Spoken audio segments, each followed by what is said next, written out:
Welcome to the Fret Frontier. This episode continues a lesson series where we are using a one-chord song called Thanks a Lot to learn a collection of different guitar skills.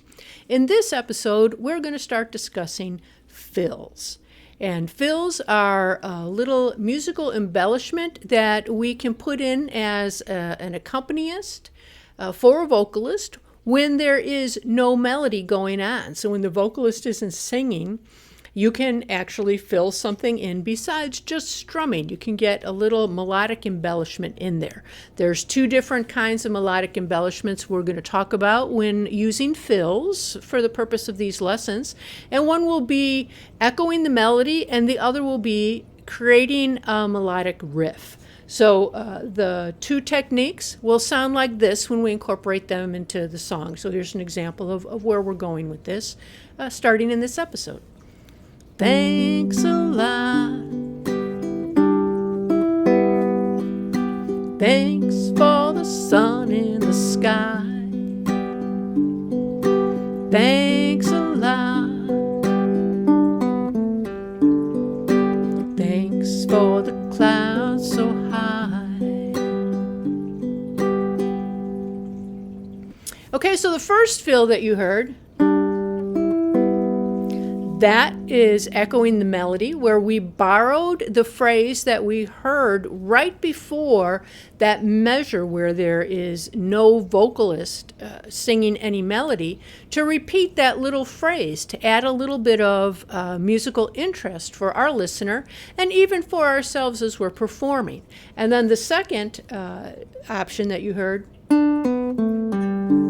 is just a little riff where we're just taking notes from our tonal center, the key of G, and creating a little melody line that we find interesting. And we could create any number of different melodies, but we'll go ahead and apply these to our song so you learn how these concepts work, and then you get a finished product at the end. So in this episode, we're going to talk about how we echo the melody. So you'll notice in the first measure, where we have the vocal that comes in and says, thanks a lot, the melody line sounds like this.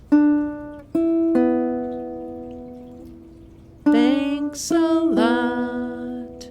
Okay, so the timing for that, when we take a look at it, is we have one quarter note followed by 2 eighth notes, and then the rest of the measure, that last note just rings out. So if we were to clap it out, we would have timing that sounded like this. I'll clap it for you, and then we can do it together on 4. 1, 2, 3, 4.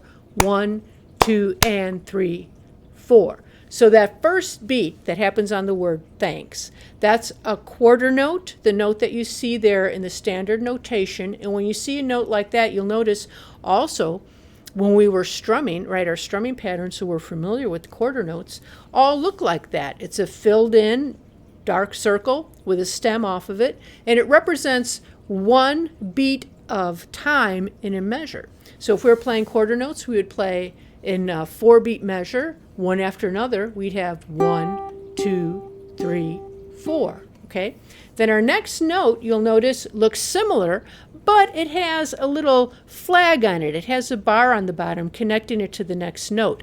Those are eighth notes, and it means they share that one beat. So when you tap your foot on the ground, when you're counting quarter notes, 1, 2, 3, 4, when your foot comes up, as it must for you to tap again, that's the and or the center part of that beat. Okay, so if you want to play quarter notes, you would play a note when your foot taps down and when your foot comes back up. And that would sound like this in a measure of 4 consecutive beats.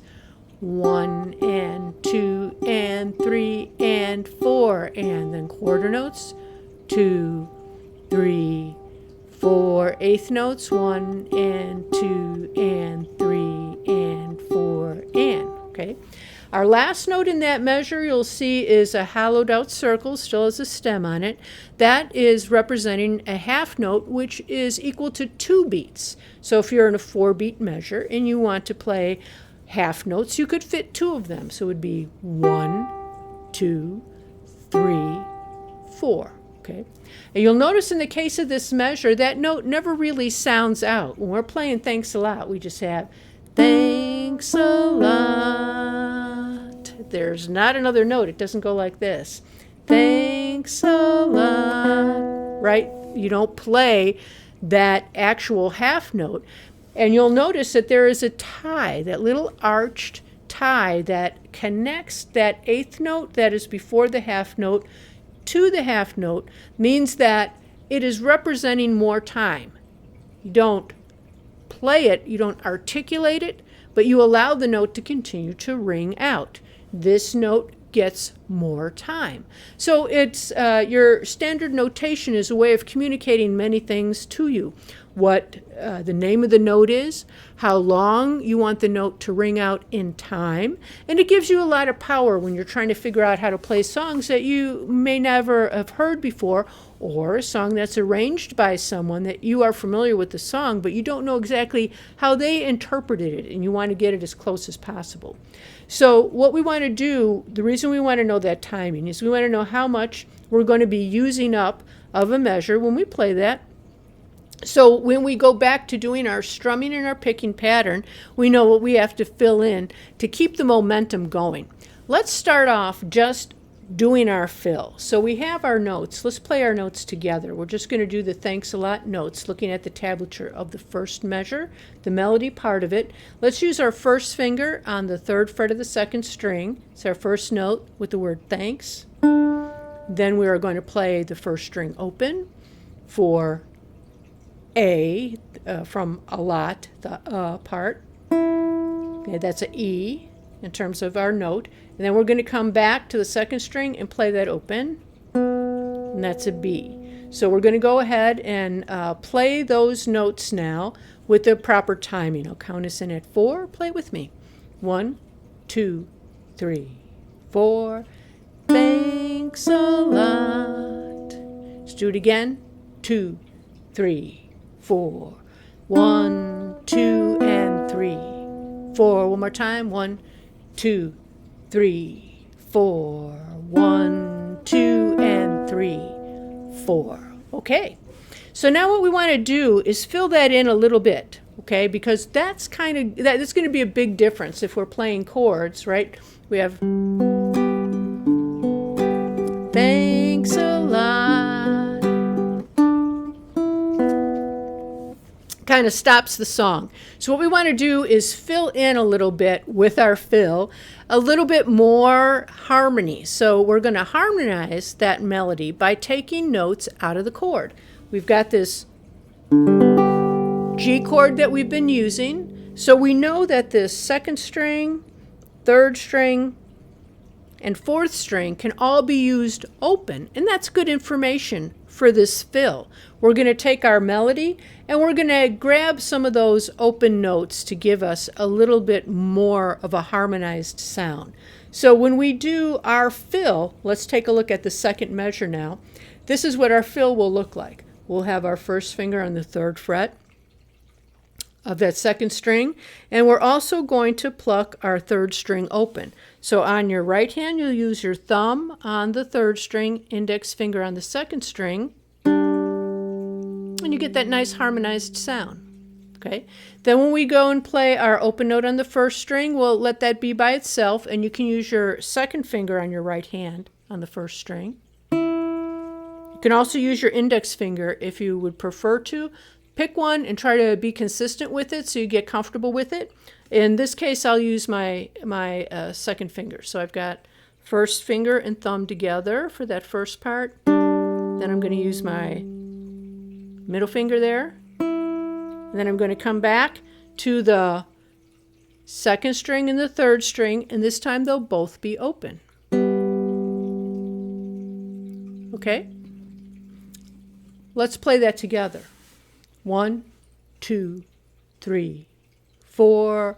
1, 2, and 3, 4.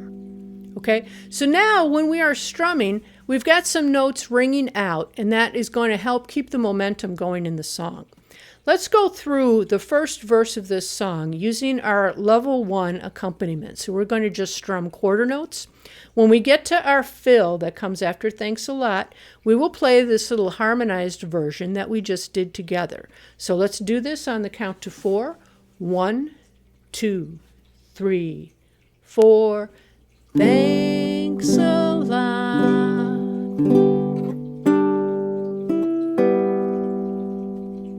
Thanks for the sun in the sky. 2, 3, 4. Thanks a lot.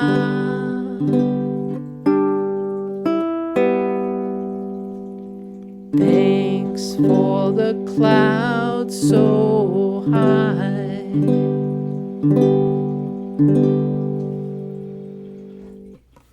Okay, so that is our first step in getting our echoed melody in as a fill. Now let's go ahead to our level 2 version of that. So now we want to fit this in so we can get our finger picking pattern blended in with this. So that will sound like this. Thanks a lot. Thanks for the sun in the sky. Okay, so notice we're not letting any note just ring out for 2 beats in that second measure like we were doing before when we did it in level 1. So let's take a look now at that second measure, what we did to it there to fill it in to keep the momentum. So we have nothing has changed with the way we're playing the fill. We have 1, 2, and 3. But on 4, on that beat, we're just going to continue our finger picking pattern, which at this point is that index finger going down, up. So we're going with our regular pattern that we had before. 1, 2, and 3, 4, and. But that's all we have to do. Get back in by that 4th beat using our strum pattern that we did for level 2, adding that at that 4th beat, and it will fill it in. So let's try that together. Well, actually, let's just try that one measure. We'll play it a couple of times together. So let's do that.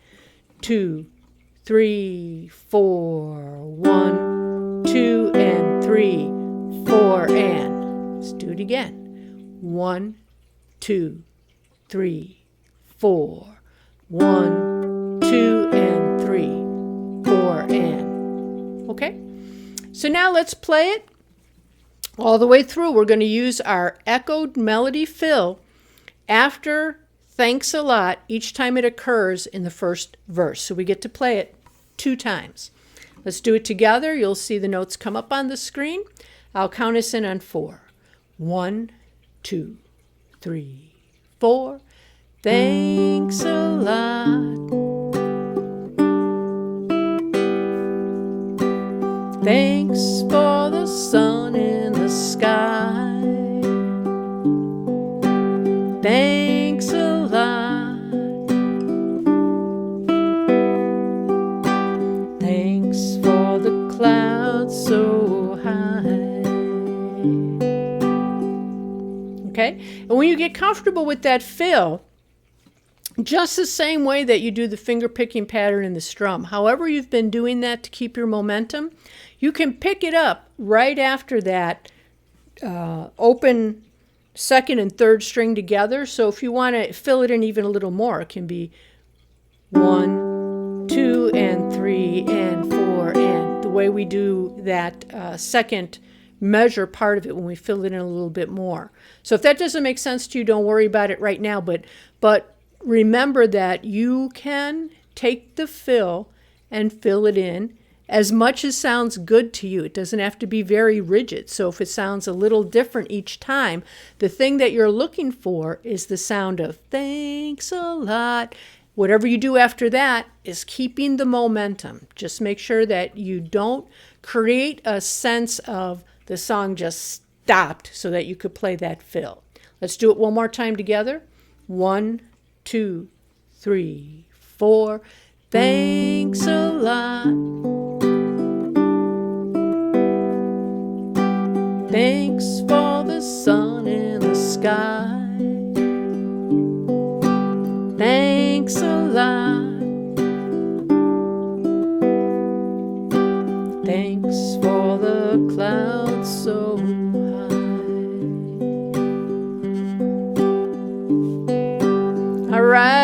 guys. You got it. So what you can do is practice just with this particular lesson to get that fill going. And then once you do, go back to the play along for lesson 2. And instead of just finger picking, you can put this into the whole song if you want to, or you could wait till we get to the end of this lesson series when we put it all together, and we'll do both styles of fills. We'll do an introduction and an ending, and we're also going to add in a part where you get to do some soloing. Okay, so this is just the first half of our discussion of fills. In the next lesson, for this particular series, we will go ahead and work on how you create your own melodic fill, and we'll plug that in. So thanks so much for joining me. I hope you enjoyed this. And again, remember, if this is going a little fast for you, to slow it down with your YouTube controls. I have a link to that video in the description, and it'll also come up in the information cards throughout the video for you to link over that if you want to slow anything down or even speed it up and play it faster than me if you wish to. Thanks again for joining me, and I'll see you in the next episode.